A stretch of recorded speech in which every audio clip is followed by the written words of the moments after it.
For local government, a recession has brought difficult challenges.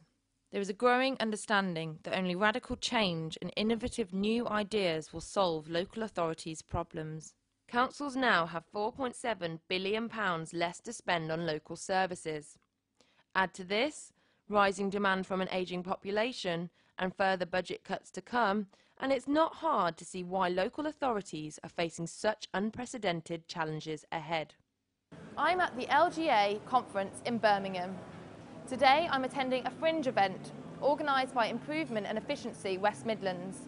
Well, really it's an opportunity to showcase what authorities in the West Midlands are doing to both transform local public services and also improve outcomes for local people. In a climate of financial constraints, we need to become increasingly innovative in the ways that we deliver public services, and this event is really an opportunity to bring together some great examples from across the West Midlands about what authorities are doing, how they're responding to that financial challenge, and have a debate about what some of the priorities are for the sector going forwards.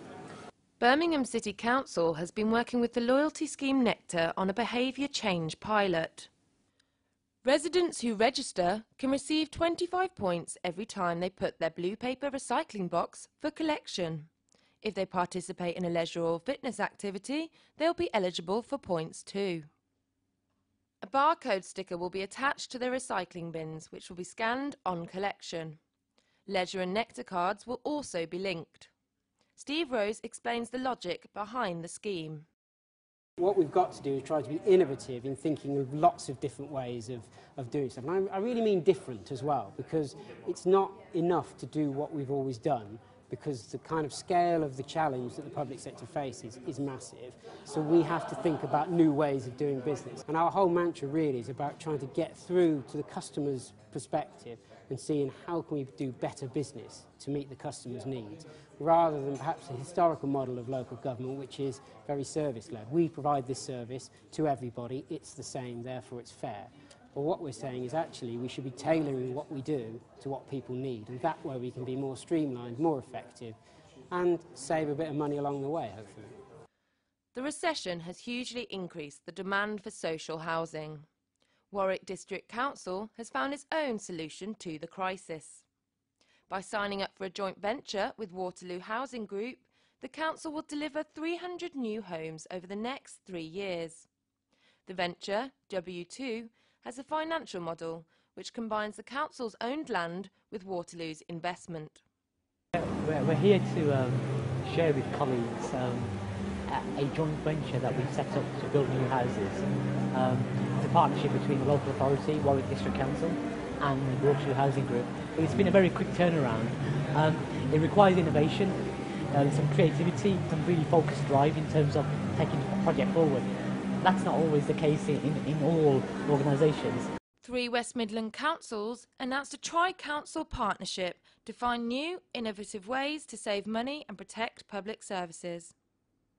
We're working together to make sure that the outcomes for the 1.6 million residents that we cover are the right outcomes at the right time, the right price and the right place for them.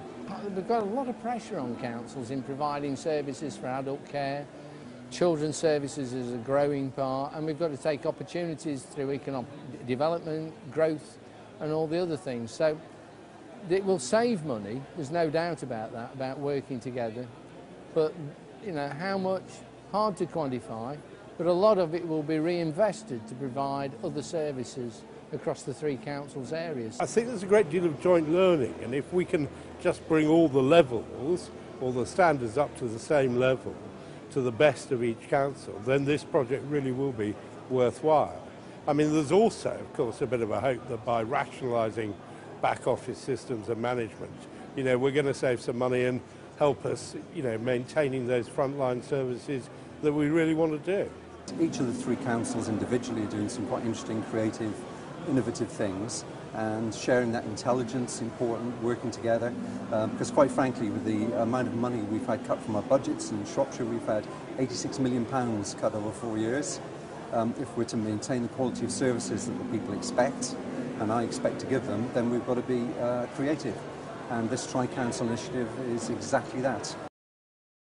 Local councils are clearly looking for solutions outside the box, drawing up partnerships to save costs and looking for innovative ideas to maintain service levels with low budgets. In times of austerity, such changes must be realised, and it looks like the local authorities in the West Midlands are taking the lead. This is Eva Quigley for the informationdaily.tv in Birmingham.